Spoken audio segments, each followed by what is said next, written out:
Assalamualaikum warahmatullahi wabarakatuh. Saya Muhammad Syafiq Tamami. Hari ini saya akan menjelaskan pengertian merek dan brand.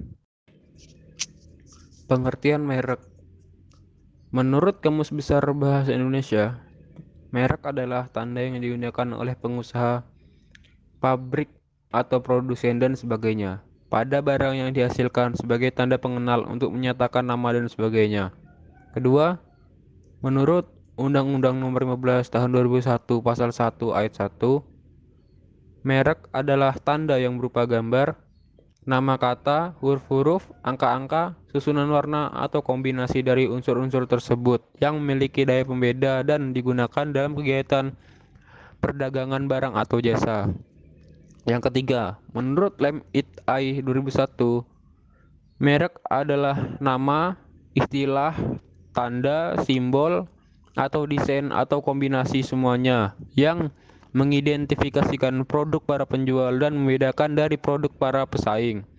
Yang keempat, menurut SIM 2010, merek adalah rancangan unik perusahaan atau merek dagang yang membedakan penawarannya dari kategori produk pendatang lain. Sejarah merek. Pada tahun 2000 sebelum Masehi, tulisan dan gambar di dinding-dinding kuburan Mesir kuno menunjukkan bahwa ternak pada zaman itu telah diberi merek atau tanda.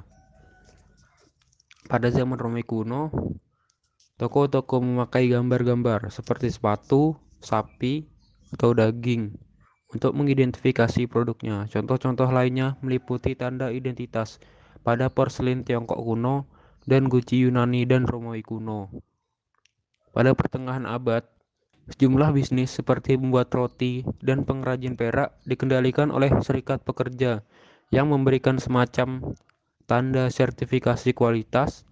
Tanda semacam ini kemudian dijadikan entitas hukum di beberapa negara, seperti Inggris dan Jerman, pada abad 14 dan 15. Pada masa revolusi industri, yaitu tahun 1830 sampai 1870, berkembang secara pesat, terutama difasilitasi oleh sejumlah faktor berikut, yaitu Law dan Fullerton. Perkembangan dan kemajuan teknologi transportasi, perkeretaapian dan komunikasi, telegraf, telepon, dan jasa pos memfasilitasi distribusi regional dan nasional. Pada abad 20, hukum merek dagang atau trademark law telah mapan. Peranan merek dagang adalah untuk mengidentifikasi perancang dan atau pemanufaktur spesifik. Contohnya, Mercedes-Benz, Singer, Heinze, dan Ford. Baru pada akhir abad 19 dan awal abad 20, para pemanufaktur menggunakan merek untuk mengidentifikasi produk secara spesifik. Banyak di antara merek-merek terkemuka saat ini yang telah dikembangkan pada periode tersebut. Di antaranya serial sarapan, yaitu Shredded Wheat, film Kodak, Traveler Check, American Express, Prudential Insurance, dan sebagainya.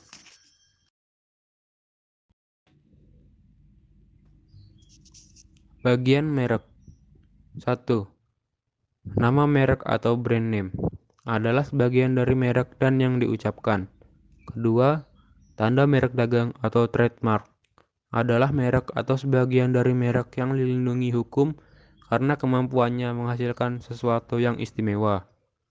Yang ketiga, tanda merek atau brand merek adalah sebagian dari merek yang dapat dikenal tetapi tidak dapat diucapkan, seperti lambang, desain, huruf, atau warna khusus.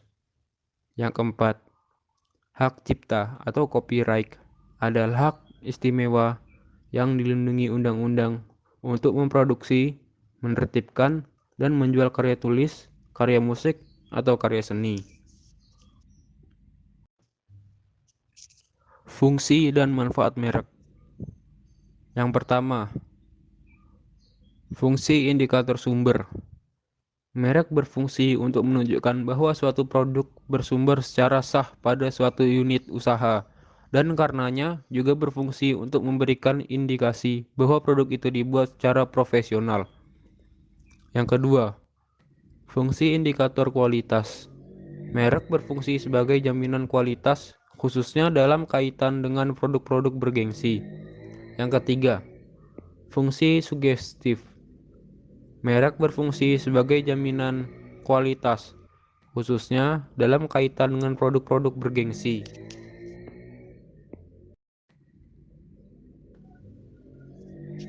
Jenis-jenis merek. Pertama, merek dagang, yaitu merek yang digunakan pada barang yang diperdagangkan oleh seseorang atau beberapa orang secara bersama-sama atau badan hukum untuk membedakan dengan barang-barang jenis lainnya. Yang kedua, merek jasa, yaitu merek yang digunakan pada jasa yang diperdagangkan oleh seseorang atau beberapa orang secara bersama-sama atau badan hukum untuk membedakan dengan jasa-jasa sejenis lainnya. Yang ketiga, merek kolektif, yaitu merek yang digunakan pada barang dan atau jasa dengan karakteristik yang sama yang diperdagangkan oleh beberapa orang atau badan hukum secara bersama-sama untuk membedakan dengan barang dan atau jasa jenis lainnya. Selanjutnya adalah brand. Menurut pengetahuan saya, brand memiliki 3 pengertian. Yang pertama, brand adalah nama dari produk atau jasa yang berasal dari sumber yang spesifik. Dengan menggunakan pengertian ini, kata brand sendiri sama artinya dengan istilah trademark atau merek dagang. Yang kedua, brand adalah karakter, kumpulan pengalaman dari apa yang konsumen rasakan dan pikirkan ketika mendengar dan melihat produk Anda. Yang ketiga, brand adalah kumpulan atribut fisik, emosi, pemahaman logis, karakteristik, performa, aset, dan janji dari sebuah produk dan jasa.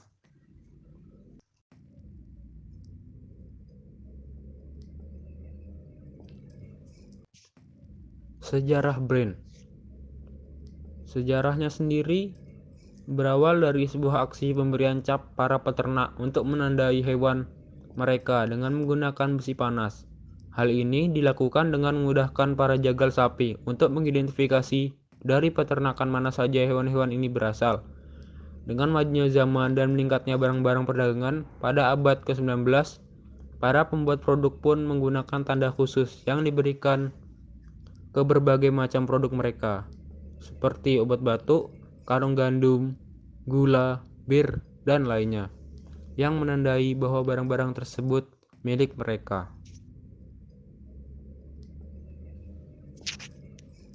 Unsur-unsur brand. 1. Nama merek. 2. Logo meliputi tipe logo, monogram, bendera, dan seterusnya. 3. Tampilan visual seperti desain produk, desain kemasan, desain seragam, dan lain-lain. 4. Juru bicara seperti co-founder, maskot, tokoh perusahaan. 5. Suara seperti ikon bunyi, nada, lagu. 6. Kata-kata meliputi slogan, tagline, jingle, dan lain-lain. Jenis-jenis branding. Pertama, produk branding adalah jenis branding yang paling umum. Hal ini karena produk atau merek yang berhasil adalah produk yang mampu mendorong konsumen untuk memilih produk miliknya di atas produk kompetitor. Kedua, personal branding merupakan alat pemasaran yang paling populer di kalangan public figure seperti artis, musisi, politisi, dan lainnya, sehingga mereka memiliki pandangan tersendiri di mata masyarakat. Ketiga, corporate branding. Semua aspek perusahaan mulai dari produk atau jasa yang ditawarkan sampai kontribusi karyawan di mata masyarakat. Corporate branding sangat penting untuk mengembangkan reputasi perusahaan di pasar. Keempat, destination branding memiliki tujuan untuk mengenalkan produk atau jasa ketika suatu nama lokasi disebutkan seseorang. Jadi, saat menyebut nama kota, misalnya Yogyakarta, maka orang dapat langsung mengingat gudeg atau bakpia. Yang kelima, cultural branding. Mengembangkan reputasi tentang lingkungan dan orang-orang dari lokasi atau kebangsaan tertentu.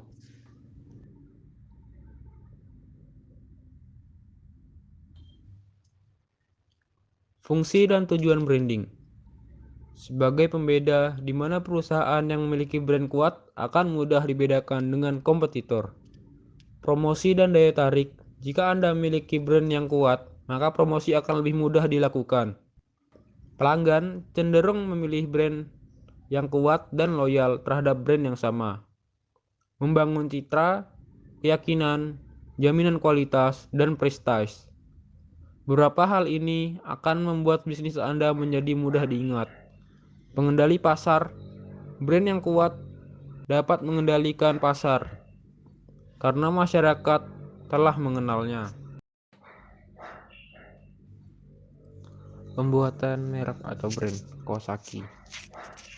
PT Kawasaki Motor Indonesia didirikan pada tanggal 18 Februari 1994 sebagai perusahaan joint venture antara Kawasaki Heavy Industry Jepang dengan salah satu perusahaan di Indonesia yaitu PT Sumber Selatan Nusa. Bisnis perusahaan bergerak di bidang kendaraan beroda 2 dengan merek Kawasaki. Produksi pertama dimulai pada Maret 1995 diikuti dengan penjualan unit spare part serta fasilitas servis. PT Kawasaki Motor Indonesia memiliki dua kegiatan utama, yaitu merakit dan memproduksi komponen motor. Kapasitas produksi menghasilkan 200.000 unit per tahunnya. Unit bisnis industri otomotif, perakitan sepeda motor termasuk komponennya, dengan mengacu pada filosofi Marching on to Unlimited Improvement. Semangat juang dan kerjasama yang kukuh antara manajemen, pekerja, dan serikat buruh. PT Kawasaki Motor Indonesia berencana untuk menjadi perusahaan terbaik dalam kualitas, produktivitas, dan disiplin.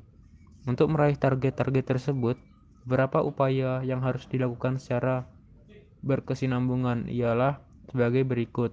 Mengaplikasikan sistem produksi Kawasaki yang didasari oleh konsep just in time dengan melakukan pengendalian visual untuk meminimalisir pekerjaan yang tidak bermanfaat dan mengatur persediaan barang. Prosedur standar operasi digunakan dalam proses komponen spare part motor dan trail. Hal ini bertujuan untuk memudahkan dalam maintaining.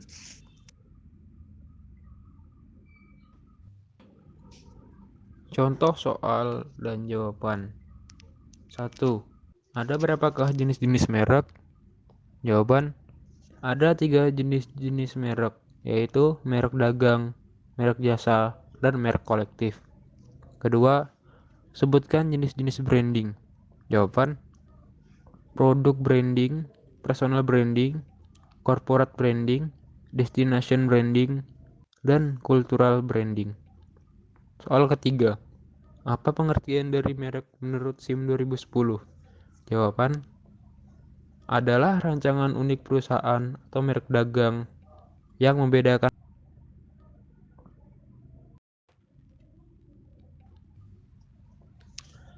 Mungkin itu saja penjelasan dari saya tentang merek dan brand. Apabila ada salah kata, tolong dimaafkan. Sekian dari saya. Wassalamualaikum warahmatullahi wabarakatuh.